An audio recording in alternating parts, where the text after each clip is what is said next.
9వ తరగతి ఫెయిల్ అయిన కుర్రాడు ఇంగ్లీష్ని మాత్రం వదల్లేదు. అందులో పర్ఫెక్ట్ అయ్యాడు. ఎందుకు నీకు ఇంత కష్టం అంటే రేపొద్దున నేను గొప్పవాడినైతే ఇంగ్లీష్లో ఇంటర్వ్యూ ఇవ్వాలి కదా, అందుకే ఇంగ్లీష్ని వదిలేది లేదన్నాడు ఆ కుర్రాడు.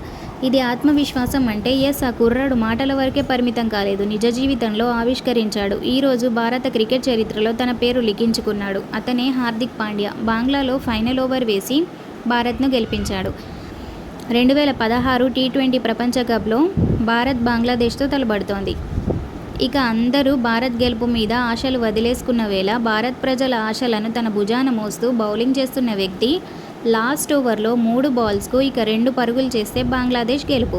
ఇక అభిమానులు గెలుపు మీద ఆశలు వదులుకున్న సమయంలో ఓవర్లో 4వ బాల్ వికెట్, 5వ బాల్ వికెట్, ఇక లాస్ట్ బాల్కి 2 పరుగులు కెప్టెన్ సూచనని తూచా తప్పకుండా బాల్ వేసి భారత్ను గెలుపు ముంగిట సగర్వంగా నిలబెట్టాడు హార్దిక్ పాండ్యా.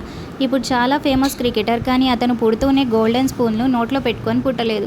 తినడానికి తిండి లేదు, సరైన వసతి లేదు, కానీ క్రికెట్ అంటే ప్రాణం. దానికోసం ఎంతో కష్టపడ్డాడు. చివరకు తాను అనుకున్నది సాధించాడు. ఈ తరానికి ఆదర్శ యువకుడిగా నిలబడ్డాడు.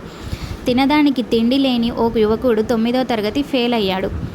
తనకిష్టమైన క్రికెట్ ఆటను గొప్పవాడు కావడం కోసం అన్నింటినీ వదులుకున్నాడు. చివరకు సాధించాడు. 1 సంవత్సరం ₹5 మ్యాగీతోనే కడుపు నింపుకున్నాడు. కుటుంబాన్ని పోషించడం కోసం క్రికెట్ ఆడిన హార్దిక్ ఇప్పుడు ఇండియా క్రికెట్ టీంలో చోటు సంపాదించుకున్నాడు. హార్దిక్ ఆటను చూసి సచిన్, నీవు ఇండియా కోసం ఏడాదిలోపే ఆడతావు అని అన్నాడు. కానీ ఏడాది కాకుండానే ఇండియన్ క్రికెట్ సభ్యుడిగా చోటు సంపాదించుకున్నాడు. నా జీవితంలో నేను చూసిన పెద్ద మొత్తం ముంబై ఇండియన్స్ నన్ను కొనుగోలు చేసి ఇచ్చిన 10 లక్షల చెక్.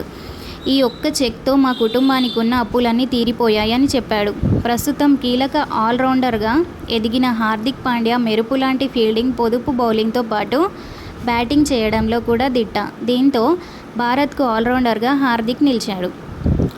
బంగ్లాతో హార్దిక్ వేసిన లాస్ట్ ఓవర్ ప్రపంచానికి అతన్ని పరిచయం చేసింది. ఇక 2021 జనవరి 15న హార్దిక్ తండ్రి హిమాన్షు పాండ్యా గుండెపోటుతో మరణించారు.